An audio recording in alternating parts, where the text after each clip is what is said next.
There it is, the Keene 2-inch dredge running the Prospectors Dream Mat.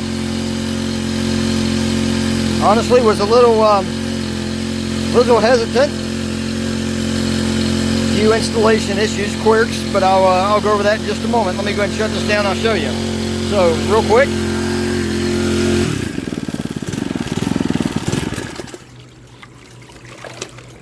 One challenge I ran into was with the installation.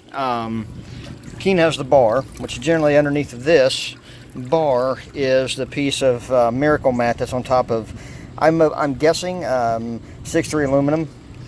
So it's not real high.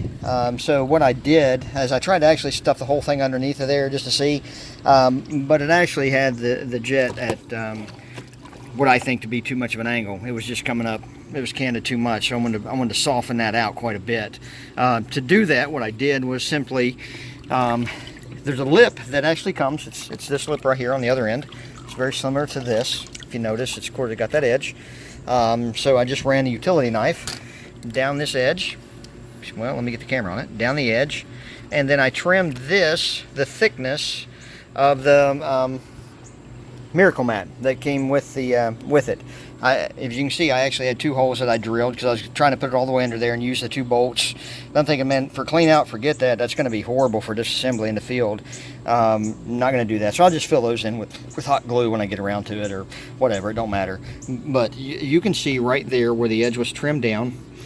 So all you have to do is, I think it's about a little over a 1/4 inch, just under a half. So what, maybe 3/8 at the most.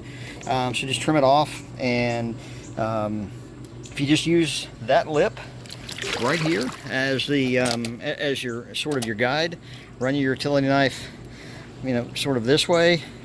I used a piece of angle aluminum as a guide.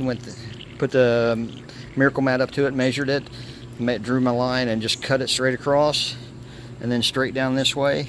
And installation was, after that point, a breeze. But I was really starting to second guess whether or not this would be field usable, and what the water would look like.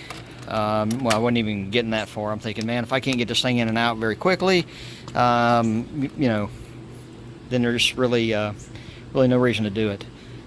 But at this point, just a slight modification to the matting. Like I said, it took less than 5 minutes once you figured it out. You can even just use this bar if you want as a straight line, but however you want to do it. Honestly, I think it was easier just to run the utility knife, like I said, right down the edge, boom, cut it, and then measure the thickness of your sub matting, or what was in there to start with. Mine was the Miracle Mat on top of the aluminum. Measured the thickness, marked it, scored it, ran it across, and bam, it came right off. And man, I couldn't ask for a better fit. In and out, it's held very, very, I think very snug, secure. I can't pull it out. There's no space in between.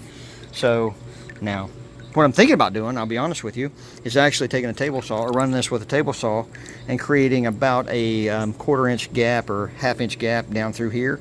Well, let me get it up here, right through there, sort of as a last nugget trap, but I think there's probably enough flexibility. It's not going to stay in there anyway. But anyway, so there is a little bit of there's a little bit left over. You can see. Oh well, big deal. It's not the end of the world. Could you mount it a little differently? I'm sure you could.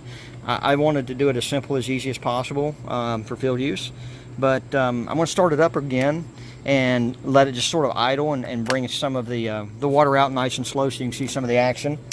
But I'm going to be honest with you, I wanted to run it in my pool at home, because if I didn't like the way it looked here, I wasn't even going to take it to the field. So far, pretty happy with it.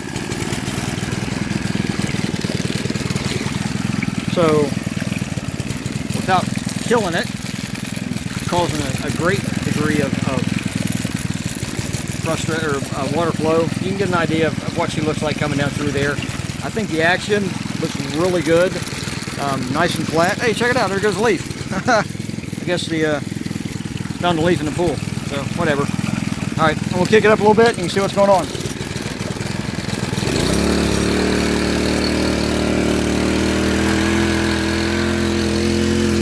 So I don't plan on using the screen either. I thought about leaving the screen in it.